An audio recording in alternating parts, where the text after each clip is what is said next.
Gusto mo magbuntis, pero pinagtitake ka ng folic acid. Nakakatulong nga ba ito?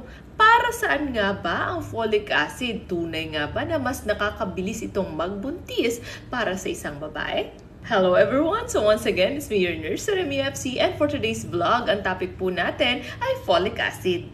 So, ang folic acid po or ang B vitamin ay nakakatulong po para makaiwas sa tinatawag na birth defects. Particularly po mga madam and sir, yung tinatawag na spina bifida. Opo, pwede po magkaroon yan si baby kung sakaling wala po kayong tinake na tinatawag na folic acid. Kaya nga po, mapapansin nyo kung sakaling you are trying to conceive o may bala kang magbuntis, ay nire-require na nila na mag-take ka po ng tinatawag na folic acid 1 month or a month before ka po magbuntis. So if you are planning to get pregnant po mga madam and sir, you have to take the daily supplement of folic acid po na 400 micrograms. Yes po, daily po yan. At itutuloy po yan hanggang ikaw ay mag-first 3 months of your pregnancy. So, kailangan, kung ikaw ay nalaman mo, na-notice mo na ikaw ay buntis na, so dapat ikaw po ay magpakonsulta na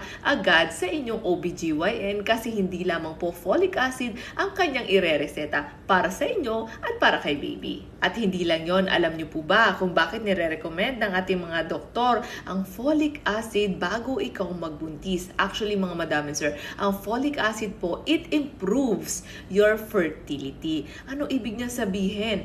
Nagiging mas maganda po ang kalidad o quality ng eggs ng isang babae kasi ini-improve niya po yung hormonal balance.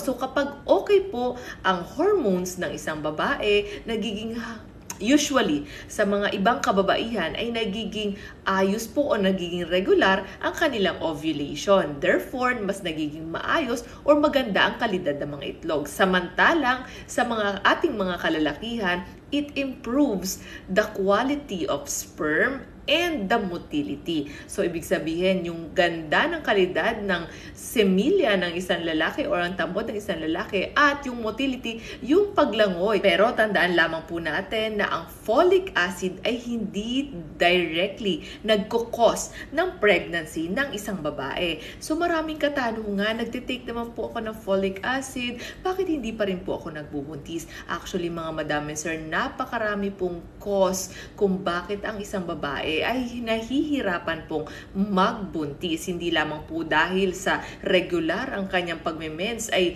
mabubuntis na agad ang isang babae. Napakarami pong dahilan. Pwede pong yan ay may bara sa kanyang fallopian tubes kung nangingitlog nga ba ng tama. So mas mainam pa rin po talaga na magpakonsulta po tayo sa ating mga OBGYN, lalo na sa ating mga fertility specialist na OBGYN kung sakaling gusto po nating magbuntis.